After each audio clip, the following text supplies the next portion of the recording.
আমরা এখন যাচ্ছি একটু ঘুরতে। সামনে দিকে দুটো পাখি আর কোথায় দিকে চোখ বন্ধ করে ফেলে দিয়েছে।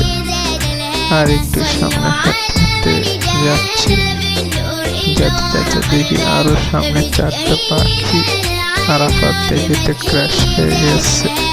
তাই বেশি কথা না বলে আমরা একটু সামনে হাঁটতে হাঁটতে গেলাম। যাইতে যাইতে আশেপাশে কি হচ্ছে তা আমরা একটু দেখি। বেশি প্যাকপ্যাক না করে আমরা দৃশ্যটা সুন্দরভাবে মুহূর্তটা কাটিয়ে নিলাম। আর কিছুক্ষণ এখানে থাকবো, আশেপাশে কিছু নাই বলে একটু আমরা বাদাম খাবো। বাদাম কিনে কিছুক্ষণ পর রওনা দেব বাসার দিকে। সামনে একটু হাঁটলাম, আমাদের চ্যাংড়া ছেলে ফেলে সামনে হাঁটতেছে। কিছুক্ষণের মধ্যে আমরা দোকানের সামনে যাব। একটা টলি দোকানে বসে আছে, তাই একটু আস্তে আস্তে হাঁটলাম।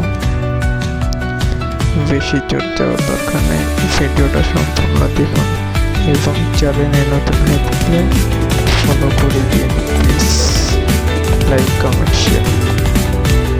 ঠিক আছে, আর একটু সামনে গেলাম, তাই আপনাকে ছাড়া বললাম না।